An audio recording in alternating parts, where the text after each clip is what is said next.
Bonjour tout le monde, bienvenue sur le guide de l'auto. Aujourd'hui je me trouve dans la campagne sud-coréenne au nord de Séoul pour conduire un véhicule qui ressemble plus à un vaisseau spatial qu'une fourgonnette. C'est la Hyundai Staria. C'est un véhicule qu'on n'a évidemment pas chez nous, je pense que vous vous en êtes rendu compte, avec un design plutôt original, c'est le moins qu'on puisse dire. Selon Hyundai, la partie avant, ce serait en fait un lever de terre vu depuis l'espace. Donc le soleil en fait qui viendrait frapper sur la rondeur de la Terre. Je vous laisse juge de cette analogie, mais dans tous les cas, c'est vrai que c'est un véhicule qui ressemble à aucun autre et à aucune autre fourgonnette qu'on a nous sur notre marché.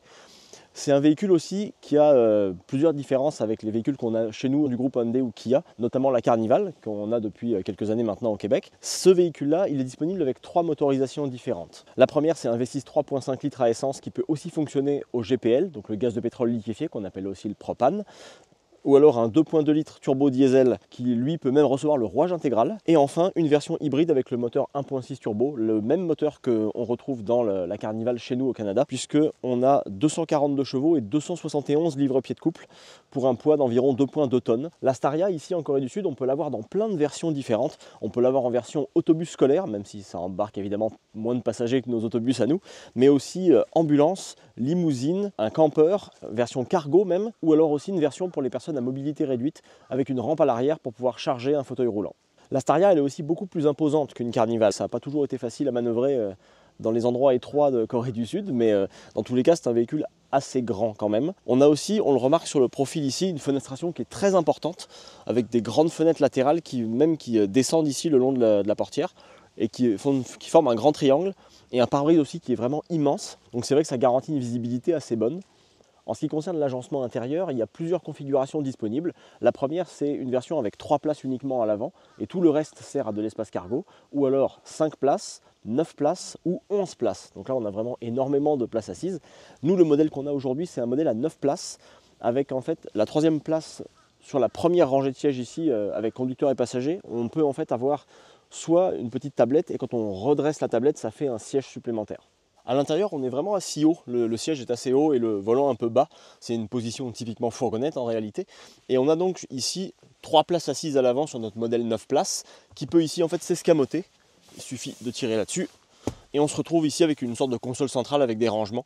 C'est assez pratique, mais en tout état de cause, la place centrale, c'est toujours utile d'en avoir une si on souhaite justement avoir une place d'appoint, mais elle est quand même assez étroite. Je vous dirais que pour un enfant ça va aller, mais pour un adulte, je ne ferai pas 500 km à cet endroit-là. Pour le reste, dans l'habitacle, le combiné d'instrumentation face au conducteur est assez lisible. Les informations essentielles sont là et c'est facile à déchiffrer. Pour ce qui est de l'écran central, c'est un peu plus petit que les modèles Hyundai actuels qu'on a pu conduire. Cela dit, ça fait amplement le travail. Le seul défaut que je lui trouve en termes d'ergonomie, c'est qu'en fait, ici, c'est tout en noir piano. Et le problème, c'est que les sièges étant clairs, quand il y a du soleil comme maintenant, ça se reflète en fait à l'intérieur et c'est difficile de déchiffrer quels sont les boutons et comment les actionner. Mais pour le reste, c'est un véhicule qui fonctionne adéquatement et qui a une bonne ergonomie. À l'arrière, on a énormément d'espace aussi, que ce soit pour les jambes ou pour la tête, à cette rangée-là ou celle de derrière. C'est vraiment très agréable. On peut voyager sereinement et pendant longtemps.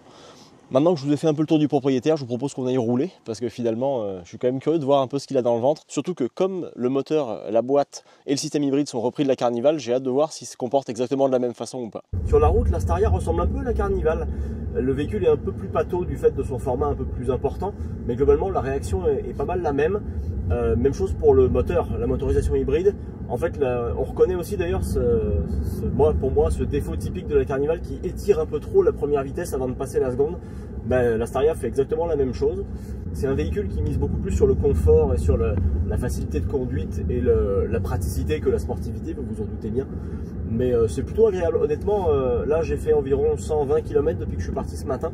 Et c'est très confortable, très agréable à conduire, silencieux sur les voies rapides. Et ça consomme pas beaucoup, puisque là je suis à 7,2 litres au 100 au moment où je vous parle. Et alors, il faut quand même préciser que les routes sud-coréennes sont des routes qui sont assez basses en termes de limite de vitesse. C'est souvent des routes à 50, 70, 80, 90 km/h. Même l'autoroute est à 100 et contrairement à chez nous, on ne roule pas 118 au régulateur parce qu'il y a énormément de radars photo et de radars tronçons où en fait ils calculent la vitesse moyenne entre plusieurs points. C'est quand même très surveillé comme réseau routier. En tout cas, pour conclure, c'était quand même le fun de mettre la main sur une Staria. C'est pas tous les jours qu'on peut conduire ce type de véhicule.